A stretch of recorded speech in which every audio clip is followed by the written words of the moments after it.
Hello, all, and welcome to another episode of Your One Black Friend. I am your hostess, Jolie. And today we have a special guest. He is the Kosmic Jedi. Jedi. Oh no, you can't set me up. Everyone always wants me to do that when I'm not in the mood or ready to do it. There you go. Yeah. Brilliant. Kosmic is a good friend of mine. And we've been going back and forth as to, we got to do a podcast. And then the way I plan things is I don't. And I just go, let's do a podcast right now. And he is, right now we're recording.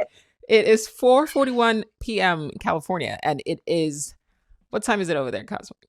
I can't remember now. Is it past 12? It's got to be 12. It's got to be 12:41. 12:41. But he was so but kind. Then again, I'm a night owl. He is. So yeah, that's a good thing. And we're having a really good discussion, and we're like, you know what, we need to talk about this online. It's worth recording for posterity, and so that's what we're doing. I'm gonna let Kosmic introduce himself a bit before we dive in. And before we dive in, he doesn't want to. All right, we're just gonna. I'm not used to that yet. I haven't really got the whole. I'm on this platform. Right. Well, he's got a fantastic. I'll just introduce you. He's got a fantastic YouTube channel where he does like sort of reviews for like movies, things like that. But there's also some depth there, and it is the Kosmic Jedi YouTube channel, and also Kosmic Jedi, right, on Instagram as well. Do check him out. Check out his content. Like his stuff, good stuff. So likewise. Yeah. We're going to talk about, what does it mean? What does it mean when we say things like we're all one?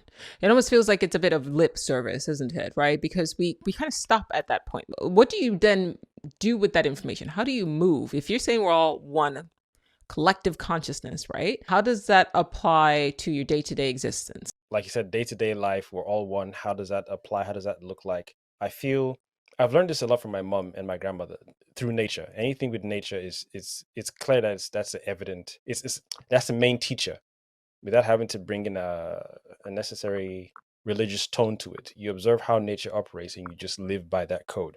And I think even after saying, okay, you want to try your own thing, you will realize eventually you reach a point where this isn't conducive to self, to others. Certain actions are being carried out right now that isn't helping everyone, isn't conducive to the whole collective.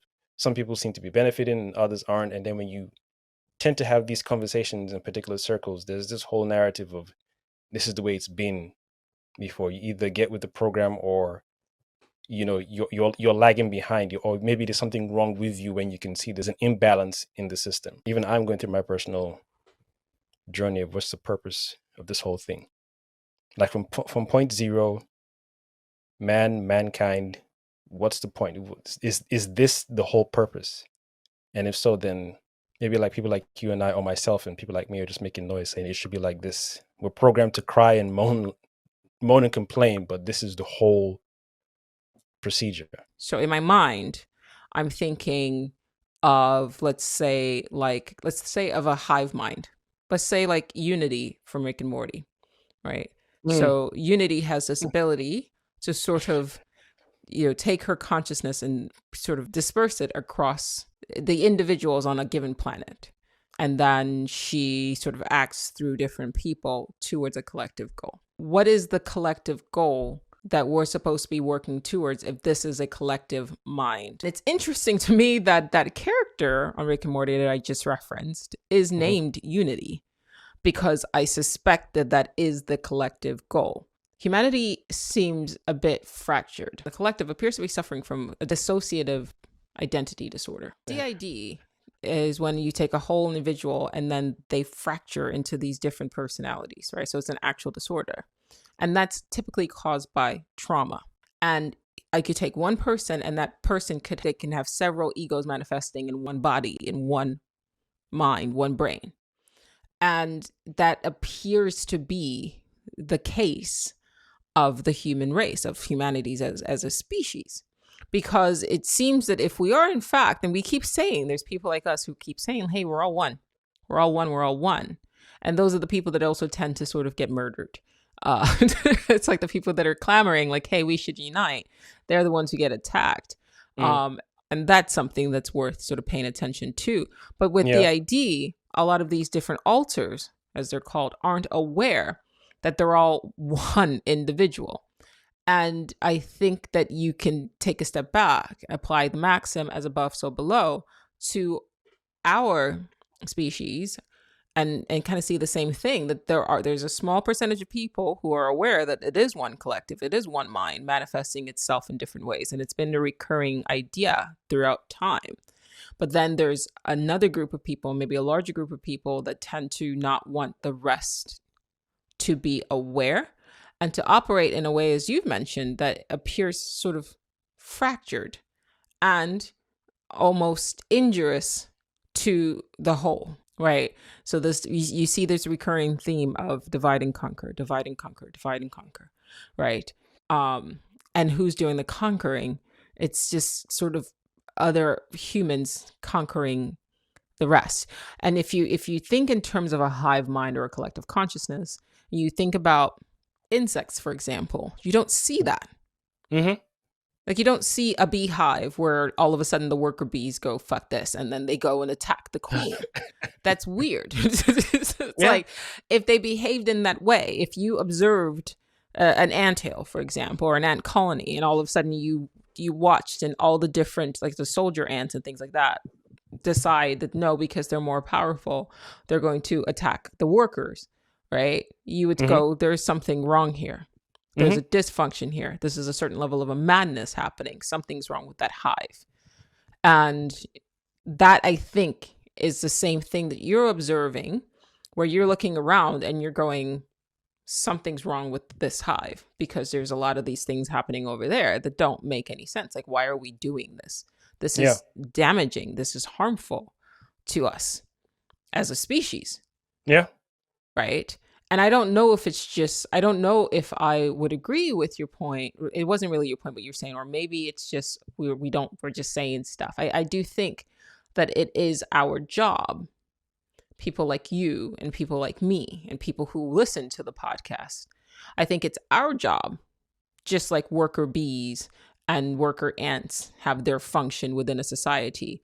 We would be essentially, quote unquote, the watchers that look about and can see. We are the eyes of the collective, and we go, hey, this isn't right. And so we're serving the function of a much more complex, higher level organism, a hive mind in a sense, that can look around and say, hey, we're out of line here. There's this dysfunction.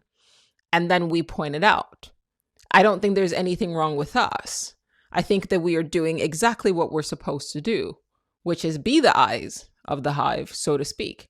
The dysfunction is in the individuals who get the rest of the hive to attack us, or people like us, who are saying, hey, there's something wrong, we need to fix this. And that's the problem. That is where the dysfunction lies. Agreed. You get what I mean? And it is said that, I think it's like 80% of the population are easy to sway. You get what I mean? So they just need to be able to convince. They don't need to be able to convince whoever they are. Whenever they want to enact change in our society, they know that 20% of the populace will not be convinced. They don't care about 20% of the populace. They just need to be able to sway the majority. That's how anything gets done. Right? Can I just hijack the masses and bring them down? So the masses are just there to sort of move the collective down a particular path. And they're very easy to move. So the question isn't about the 80%, the masses. Their job is the herd, right? You have to start questioning, are there factions of watchers, as I've described in past episodes, who want to move the 80% down paths that are beneficial to this faction, but not to the whole? Is that something that you've thought about, perhaps, or considered? No, maybe in the past, but I'm not comfortable entertaining that thought, because that gets me irritated. It's like going against someone like a quote unquote darker version of myself. No, that's too much work now, because this is a tedious thing to. It's a beautiful term, by the way. To be a watcher is not something. On paper, it sounds awesome, but this isn't something that it's not fun. I appreciate the position. No, you hear me out. Hear me out. I appreciate it. I appreciate the ability to be present and to be able to see this, like you and I were talking about earlier on, like the whole Neo seeing the code thing. To be able to see that beyond the construct, I appreciate that. But I think where I'm at mentally is this, for lack of a better term, this destiny within me.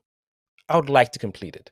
And there's a, again, like a better term, there's a selfishness where I would like to see us who have this role to play, to see it done, to see the seeds planted and then, or seeds are being planted, but to see them come to fruition before whenever. I'm not saying before I pass, what I just let it be done. Otherwise it becomes monotonous. Like, is this another part of the game thing? You're just letting me, why you didn't know? It becomes, It's a game, though. Like yeah, and that's, go on. I don't know if, going against another watcher like myself, it's like going against a darker version of you.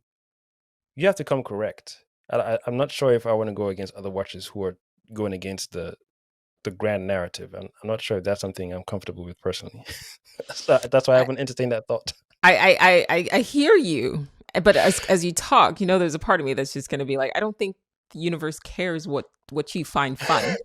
You get what I mean? Like, if this is a grand Yeah. design, and that there's always been like, that's just, it's part of all of what's happening with us right now is just part of the game. It's a grand design, and then there are watchers. And I'm not saying I'm 100%. So I'm just saying this is something you've thought. Is this something you've thought about? But look, we think of the yin and yang, so there has to be, right, the opposite. There has to be a darker. If you and I exist and people like us exist, then there has to be darker versions of us. And if you're not prepared to entertain the idea of there being dark watchers, even though the Gnostics wrote about the watchers, but it had a negative slant to them, right? Then you'd have to take a step back and say, well, then is it something external from the human race, from the collective, that is influencing our behavior? And that I have a bigger problem with, because at the end of the day, I can match against myself because I know my own strength and my own weakness. So if you're saying, if I'm saying, or if you're agreeing with me that there are other quote unquote watchers for the sake of this conversation whose job is to see. They're like the worker bees of humanity in a sense, right? And their job is to see and then to steer, right? And that's just the function that they play in the hive, right? So if you're saying, okay, you're uncomfortable with that, I take more discomfort knowing that, because I can go, like, let's go back to the hive analogy. If I know, like in the movie Ants, if I know that it's just other ants that I have to go against, okay, I can do battle with that.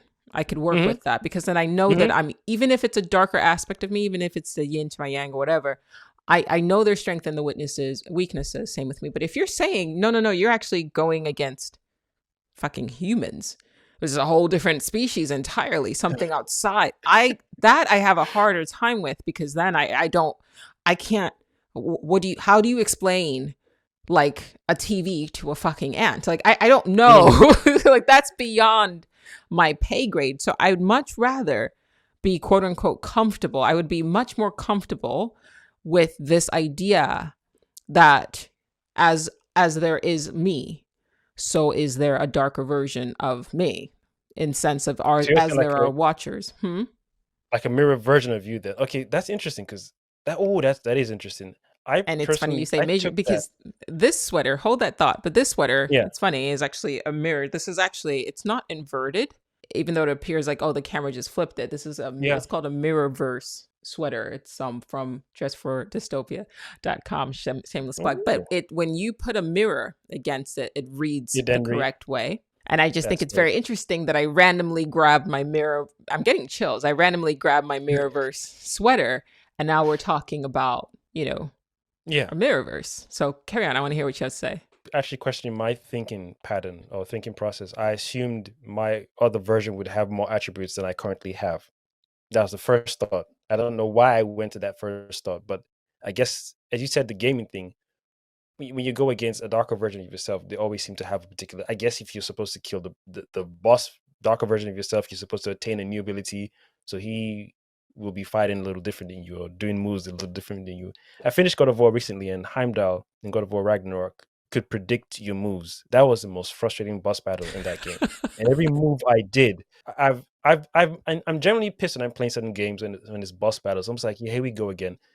I'm bound to get pissed off. That's people like me are bound to get pissed. But this boss battle was different, and he was mocking you whilst you were throwing the moves. When you change the weapon, he would it's almost like saying, "Oh, you've picked the Leviathan weapon. Let's see what that's going to do to me." Oh, look, you picked the RPG. I was like, whoever did this part of the game is beautiful, but that's really annoying. So my brain instantly went there as if to say the other version of me would know things that I currently don't know. That's the part I was like, I'm not sure if I want to be able to tackle, which is interesting because I projected more knowledge on my other variant.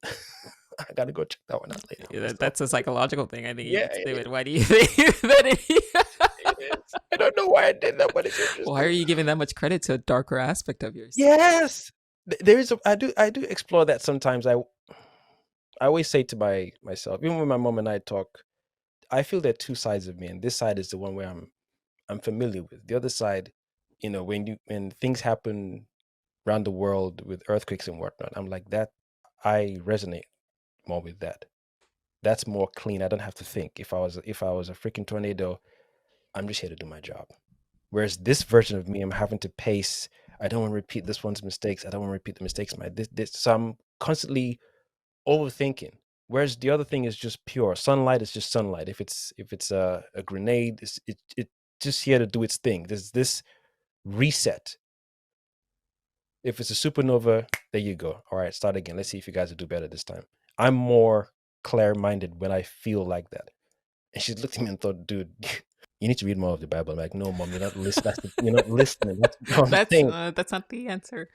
Yeah, you're not paying attention. This me is constantly having to study and study and study. Then I'm, back and forth. How come I'm doing triple work? It's not annoying. It's easy for me, but no one else is doing triple work. Like like I mentioned when I went to that podcast show this Sunday gone, everybody was ready to, hands were grabbing mics. I was contemplating. I was literally thinking, okay, this one said that, this one said that. But you guys are back and forth with this ping pong thing. Whereas I'm more concerned about the game. Who made this ball? Who made the bat? Are we in a ring? Are we outside? Everyone was just back and forth. So after a while, it's like, I'm tired of this. Let me overthinking 3 times and then explain to this person, I'm about to be that supernova, and then boom. So I think I'm projecting that aspect of myself. If I come against myself with that supernova, I don't know if I'm ready. But that's a beautiful point you brought up. That's a very interesting point. Well, I think it's two things. I think you said that at the beginning of this episode. You said that nature sort of has its functions, and then you sort of reiterating it again with this conversation. It's like, like a tornado, it just has its function and it just does its thing. But then you stop short of applying that same mindset to yourself. What you've described in the podcast scenario is the same function, because when you're sitting around a group of people and they can't see what you see, I go back again. You are a watcher, a seer. So you're performing the function. The problem here that I'm seeing is there's a frustration with the fact that that is your function. But you have to accept that that is your function. Your job is to see, and then your job is to show. So you watch, you observe, you see. If your job, like I just said, there's a certain percentage of the population that is their job, just like a worker bee or a worker ant, that you're just serving that job. So if your job is to see, you can't then get frustrated because you see shit.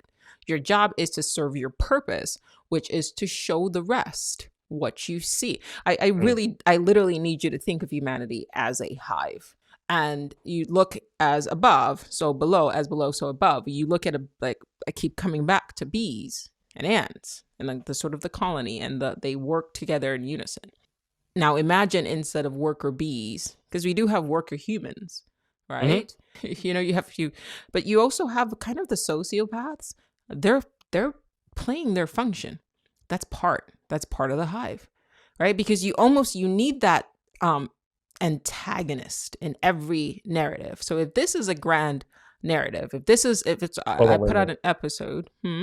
Oh no, you're frozen now, but you're good now. Sorry, I didn't mean to cut you off. Put out an episode that basically asks the question: are the narratives of our lives actually sentient life forms? That's going to air, I think, today. So I know you haven't had a chance to listen to it yet because it's not aired yet, but it will air today. But I basically asked the question, like, if we start to really observe and take apart these ideas that we've been programmed with of what a living life form is supposed to be. I've posited the question, or I've posed the question, that can sound itself be conscious? Or more importantly, can a living life form present to us only in ways that we can perceive as sound? And now I'm taking that step, like, okay, let's put that there. Now, can our life stories themselves, even on that episode I asked, could music, a piece of music, you hear the birth at the start, that's the birth of it. And then it sort of does its thing. You can kind of see that as it drops and it dips and it goes up and it goes down and it goes up and it goes down and then and the climax, and then that's the death. It dies. And then we loop it.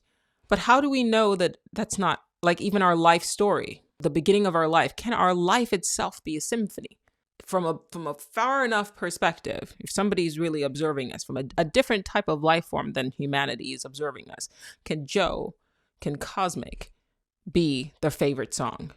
Like your life story be the favorite song of a life form that you can't even begin to start to sort of contemplate. And then they come in and then they listen. And what we consider listening to a music is, or listening to a song, is the same way as like what I look at an ant, and it's very simple. Like an ant colony is just very simple, right? They got the worker bees, and I'm saying blow that shit up, right? If we are a hive, you've got the seers, you've got the watchers. Like it's deeper than that. It's the same thing. The way we listen to a music and we listen to a song, and it's like 3 minutes, and that's nice. That's a beautiful song. And sometimes we'll loop the same song over and over again. And I'm saying now, imagine a much more complex, just as infinitely more complex as an ant is to a human. Imagine a species that is the equivalent of an ant to a human. We are the ants to them.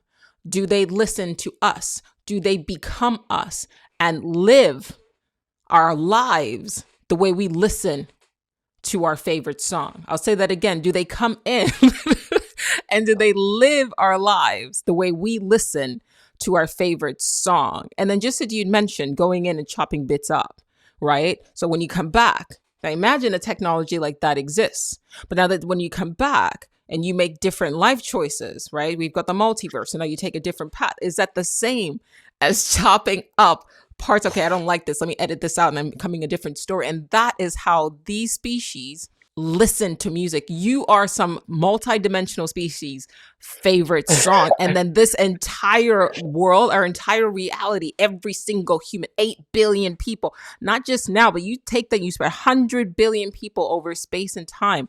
That's like a catalog of fucking music on like Spotify, right? But to them, it's not music. It's like fucking life. And that's how they are entertained. Are you not entertained? Sorry. Oh, I'm glad to be part of that. When I see you do that, I'm like, dude, I wish I was there. So yes, you did it while I was on. Yes, you did it while I was on. Oh, dude, let me marinate on that. Let me just put that on low heat for a while. That was epic as always. You did two things. You blew my mind. Dude, I'm glad to be part of the exact point in your show when you did the mind blown thing. You tend to do it in your shows consistently. Yeah, I'm glad to be part of that. That's Jolie, that one is let me drop the accent a bit. That's perfection right there. That's perfection right there. Dude, I would love to be part of that, to be honest. Any being that can find me and put me or put us in their catalog, I'm gravy. Well, I'm saying even just the that's concept alone, already like, that's us now. that's You literally have to break down every structure in your mind of what people have told us a living being is, because we're so myopic, like ants. Do you get what I mean? We're so myopic, and you have to like break down all the fucking structures of what people have told you a life form can be.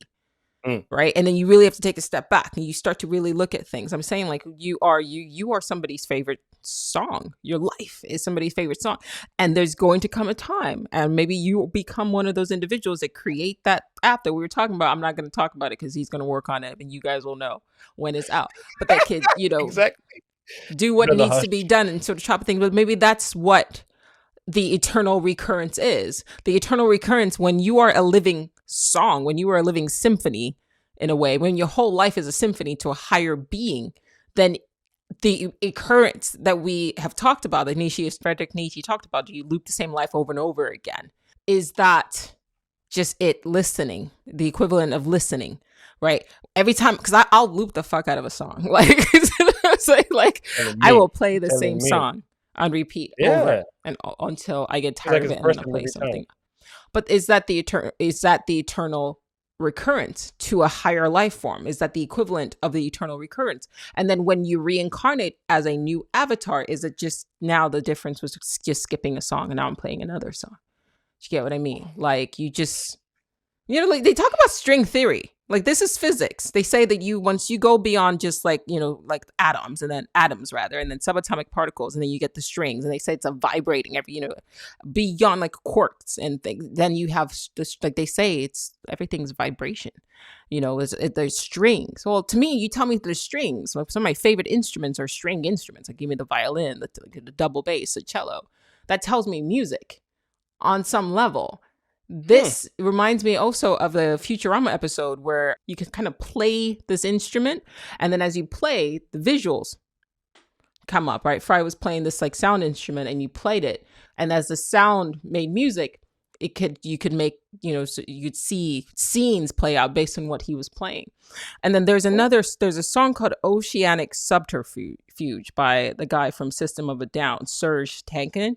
And he decided to just go off on a tangent and he went from making like hardcore rock song to like symphony music. And Oceanic Subterfuge, when I listen to that song, I swear I can see orcas. It reminds me, I can see the visual of like an orca lost in the ocean, sort of looking for its parents. The visual just kind of pops into my head. So I'm saying, invert that, reverse that. What would you sound like? Like take your whole life from birth to death. Let's say you live in 80 and you play to a character way out there looking at you, right? What is your music? What is the music of your life? What would you sound like? What would your life story sound like? I got to write that shit down. Yeah. This is a good title. I'm thinking. I feel towards the end it'll sound epic. From the start, that there'll be some, I guess, very subtle. I don't know why I'm feeling like Stranger Things 80s vibe, little happy-go-lucky tunes right at the start. Teenage years, it's, I guess, what's that sound? That weird noise that it makes when in the movie, A synth? the one with the UFO that had the colors, Encounter with Something Kind.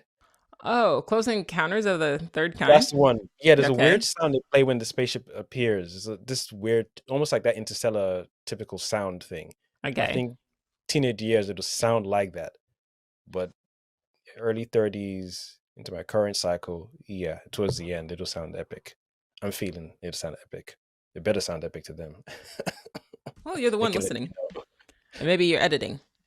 Right? You've got to start Ooh. thinking of reality beyond our present limitations and sort of projecting our technology. Where is it going to go?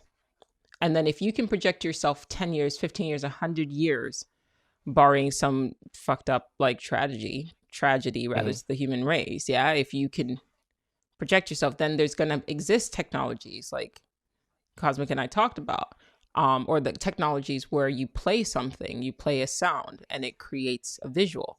I've actually spent this last week, funny enough, I just thought about it, trying to find AI, because I've been doing a lot of audio only podcasts just because it's easier for me to record. It's the holidays. I can grab my phone, set up a mic and just speak rather than sitting down. So when I'm traveling, I was trying to find something that I can feed my audio of like a recording through this like program, and then it would generate from what I'm saying just visuals, like just pick up, if I'm talking about peace and justice and this, and then I can have automatically sort of generated AI generated images that will match what I'm saying. And I know that because I'm looking for it, either it exists or is gonna exist. And if you're watching this and you can generate that, fucking go and make money, please. Because the technology exists, right? They can, you know what I mean? Like if you, right now, I can type in certain things into like even something as simple as CapCut. I can type in certain things into CapCut, like a script, and it will generate imagery from the script, right? So why can't it then just use like my speech to text to then generate the image. And then I can just take an audio Mm. and then generate a visual from there. And then this way I can put out content without always having to be on camera, like on the go. Right. So there's a correlation between sound and visuals. And I'm saying you take a broad enough view of your entire life, and you could be, I mean, I talked about this. I have a video that I put out that basically said, the life of a was it a mayfly is like a day, 24 hours. To us, there's got to be something out there that views us in the same way we view a mayfly. Mm. Yeah. I broke that Can't stand down. by that. Yeah. But it takes taking a step back and thinking beyond the trees in the forest kind of thing. To us, I listen to my favorite song, but to you, your life could be some other entity's favorite song. You need the lows. I mean, you listen to the bass, boom, boom, boom, boom, boom, boom, boom, boom, boom. I know you felt that shit in life sometimes. Like it's like that each day is a fucking like bass, boom, boom, boom, boom, boom every day. If you take your whole week and you make that, you turn that, like say you've got a down day, a down day, a down day. That in its sense, if you take a step back, that week where it's just boom, boom, boom, low, low, low to a creature bigger than us, that could just be the fucking bass in a song, and then like you really have to start looking at life like that. I mean, you don't have to, you can do whatever the fuck you want, but that's something No. I mean, it's me you're talking to. Come on, I wouldn't receive that any other way aside from exactly how you're expressing it to me. So then one could say that we as the watchers, so we carry that same frequency then, where we can tell that the orchestra isn't playing as it's supposed to be playing then when it comes to the 80%. Yeah, the shit's off beat, guys. Yeah. What the fuck is going on? The conducting is not conducting. Yeah, something's off. We're off beat, and that's our, you know what I mean? Like this is not. Y'all need to dance to the beat. I think that's why I'm always freaked out when motherfuckers can't dance to the beat, because it's like, what are you doing? Like, why are you off? What is happening? Like, that's not right. At the core, you should be able to feel the beat. Like, why is this hard for you? What's happening? Maybe it's a frequency. Or it's a frequency they're currently or temporarily stuck at. Yeah, you need to retune.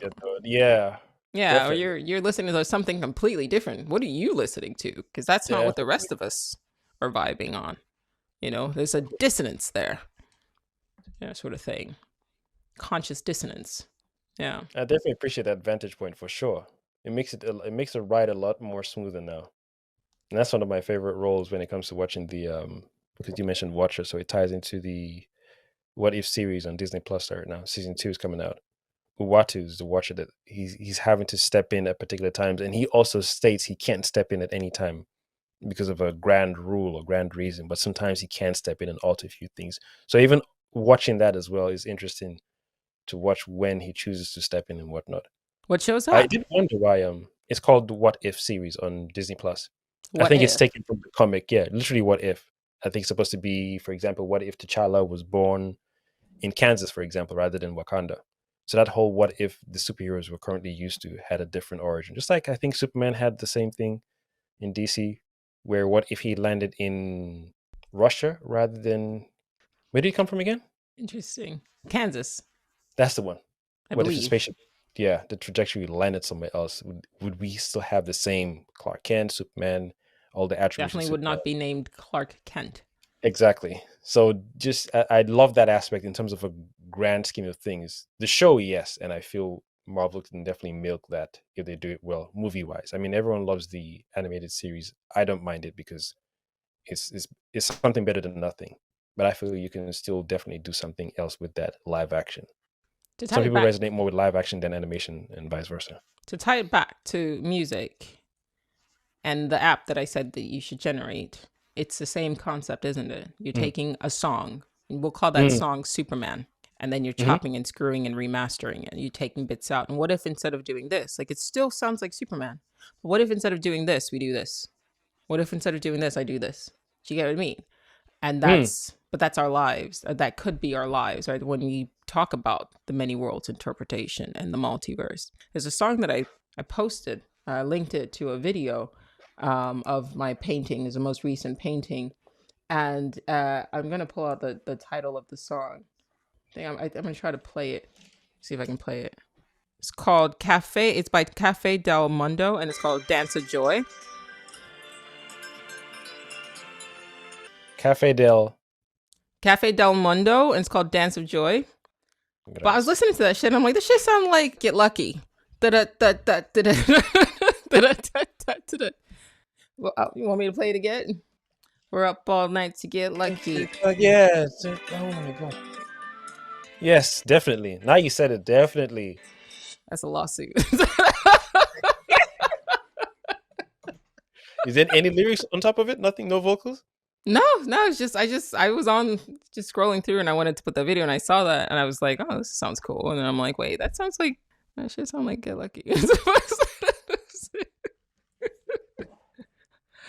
All right, let's sue them. Just kidding. I like the song. I'm just being a hater. But it does sound like Get Lucky. But you have to ask yourself the same thing, though. Is that like what a multiverse is? So is a dark cosmic that he's afraid of? Yeah, I've got this thing within me where the hive mind thing you mentioned earlier on, I feel I'm more in tune with that. It's better to do what we're supposed to be doing in a collective sense rather than doing something you think you're supposed to be doing, even though it's against the grand scheme of things.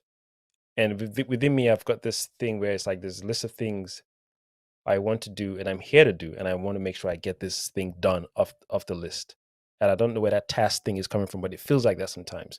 Like there's scenarios I've been in where, for example, around my friends, we're at a party or at a bar or something, and they're like, "You want me to get you a drink?" I'm like, "No, I don't drink." "Oh, you need to loosen up, man, because you're too stiff. You're too this." I'm like, "No, there are things I feel I'm not supposed to do here, and there are things I feel I've already done before that I don't get joy from anymore. I've outgrown them, so I'm just fine with orange juice at the bar. Whilst you guys feel like you're supposed to be drinking, I feel definitely I've outgrown that. Whereas there's a feeling where it's like, okay, this thing needs to be done for sure. And I'm not trying to lock it down into a time zone where it's 2023, 2024, but there's a chunk where it needs to be a particular way. Otherwise, again, it's offbeat when it comes to the orchestra. I don't know why, but yeah. And I make sure I always recheck myself. It's not a present feeling because I've watched too many movies or I've watched too many things, or it's an external projection.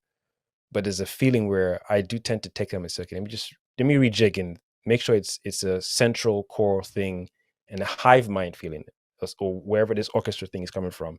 It's funneling through from that rather than a fear I picked up from or innate fear I was born with. Or yeah, I'm always having to recheck myself. But that list thing is after this thing, then everything else flows differently. Yeah, that's cool. That's cool vibes. That's cool vibes. No, for real.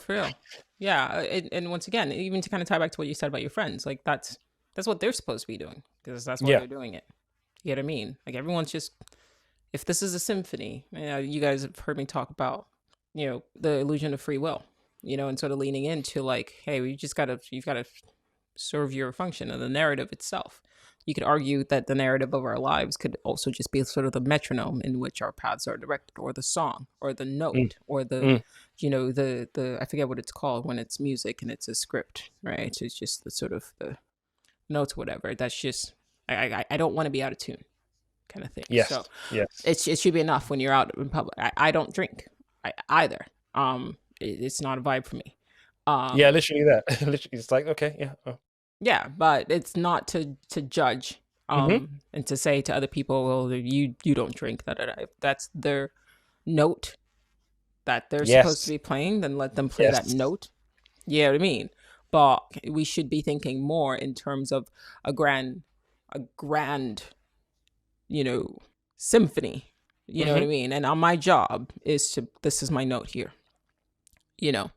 And when I say, so for example, a collective consciousness, and what does that mean? Just really sitting with that is understanding that you can view the collective consciousness, even if you just want to bring it on a micro level, you can view the collective consciousness. And I think it's much bigger than I can even talk about, pontificate on this podcast. But you view the collective consciousness as a whole song. You know what I mean? then our job as individual notes is to make sure that even if my only function is to just be this note on this one line, Mm-hmm. I'm going to make sure that I'm in tune, because each note is a part of the song. And even if somebody is playing it and it's just slightly off tune, eventually whoever is playing it will get it to sync, what we call Mm-hmm. unity. It will Mm-hmm. sync up, and then it will have a nice melodious flow, so that ultimately it's not just off, where we're watching and we're observing, we're like, that shit's off, fam. Like, I don't but that's the sound. Maybe whoever is playing us, maybe whatever collective consciousness is playing this grand symphony that we call reality, this particular universe within the multiverse, is some Mm-hmm. sort of grand, song. Maybe they're just not as experienced, and maybe we're the intelligence within this kind of system, and we're there to say, hey, you're kind of off the line, and let's bring it in, because when you first learn to play an instrument, shit sounds fucking off, shit is out of tune. Or if the instrument isn't finely tuned, and you could be a really good player, it could still sound off, and it sounds off, and maybe we collectively know it's off. So it's either whoever or whatever this collective consciousness is in this particular universe is just not aware or experienced, and so that's why there's a bit of chaos, or what appears to be chaos. And then we are the ones that sort of put it into place and say, hey, listen, like, you're doing too much over here, like, you need to be more in line here. And either that, or the instrument is out of tune, and that it just needs to be retuned in time. Either way, over time, the problem will correct itself, right? So it's either the instrument is out of tune, and then it will just need to be retuned, or the player learns to play the fucking game, right? Either way, time will sort it out. And if all of time is happening right now, then the problem is already sorted. Then all we are doing is observing and watching the experience of this greater consciousness learning how to play this game, or this instrument, or this grand symphony, however you want to call it. That's my better, because we got another sense. show to go and head off to as well. Another orchestra to deal with. Exactly right. Exactly right. It's not the only one, is it? Exactly. I bet you there's some sort of like competition, and we're just sort of practicing. I wonder what we sound like as a collective. The whole of human, just humanity as a species is just one song. And then maybe there's like, I've talked about how there's like, there might have been reptilians, like intelligent reptiles that have existed before, because the Earth is like 4.6 billion years old, and we've only been around for like 100,000 years. So there obviously has to be, it's called Silurian hypothesis. There obviously have to have been Silurian. Yeah, it's actually named after a Doctor Who episode, believe it or not. Yeah, it's pretty cool. But there's got to be like other intelligent species that had walked on this Earth. It's just time has a way of erasing evidence of things. And then the question becomes like, okay, if we are a song, humanity, Homo sapiens sapiens, at least consciousness playing as Homo sapiens sapiens as a collective, then there's got to be consciousness that it has played as the reptilians. And then that's another song. What do they sound like? Very cool. There's going to come a time, I'm telling you, in the future, where even your favorite movie, they'll be able to turn it into a song. That sounds Mark awesome. my words. And the game. I like to see that. Okay, now I'd like to see that for real. I'm serious. You mentioned something about the Unity episode earlier on. I think I've seen almost all of them. I did wonder why they chose a lady rather than male. I mean, it kind of makes sense, but For still Rick, curious. yeah. But you never know. You don't know. I don't believe things just. It's like a note. If this is some grand song, you don't just put random notes in a fucking song. Yeah. Like they're there. It may not make any sense to us, but they're there for a reason. That's just, so I don't ignore things. And if you're picking that up, then you're picking that up for a reason. We just are socialized to dismiss. No, it's just a coincidence. And then you stop and you don't ask what the fuck a coincidence is. Like, what does that mean? Think beyond just that word that you slapped under it. What does coincidence mean? What does synchronicity mean? What does, serendipity mean? To me, it speaks more of there's something ordered, So even the author choosing to call the character Unity, And now we're talking about DID and unifying and understanding that, hey, first of all, we're out of tune and we need to be in one accord. We need to be in one accord. Accordance. These are still musical terms, that I don't think is a coincidence or an accident. Or if it is a coincidence or an accident, it doesn't mean that they're irrelevant and that they shouldn't be, these occurrences should just be dismissed. Even if it is a coincidence, you should still pay attention to the fact that it occurred. Yes. Literally, yeah. And your deja vus and yeah. I get those on a regular. It's hilarious these days. Well, maybe the symphony. I do as well. But it's, once again, we talk about looping the same song. How many times has this song been played? It makes sense if you have heard it before, that you have that feeling of, oh, I've heard this song before. Yeah. Or I've seen this before. Déjà vu. Déjà meaning already in French, vu meaning to see. But I bet you if you've listened to a song you haven't heard in a long time, you get that same feeling of recognition. I know this song. Well, damn. You're laughing. This is awesome. It is awesome. It should be a regular. No, you should. It's good talks. All right. On that note, I am out. Cosmic, you got any last words for us until next time? No, I'm going to marinate on this one, and just make sure you're playing the right notes, man. Exactly. Just don't be out of tune. Focus on your own shit. My job is to just play this part. Yeah, that's true. And be the best note I can be. Yeah. Be the best song I can be. Be true to me. And I'm not going to be out of tune in my shit. This is just all I can be. Ooh, exactly. I guess the journey is figuring out what tune you are, or what note you are. You know you are. You just go how you feel. Just ignore all the other shit that's not you. Okay, there you have it then. Simply said. And that's truth. Yeah, you said you're not feeling it. That's it. I'm not feeling this. That's all you need. This doesn't feel right. I'm out. I'm not doing that. Right? Because the musicians, they can feel the music. You watch them. They feel it. They know what it is. They know I'm not gonna pull that string. That's gonna be off. They feel. They're not thinking. They're just feeling shit. The moment they start thinking, the shit goes off tune. Every musician will tell you this. So this has to have much more importance than this. How does it feel? I was gonna sing. I'm not gonna sing. Sorry. How does it feel? All right. This song. Nice. That's the second time you've done that then. Yeah, and I'm on the show as well. Thank you very much. All right. On that note, until next time. Thanks for having on, Cosmic. Thank you for having me. Come on.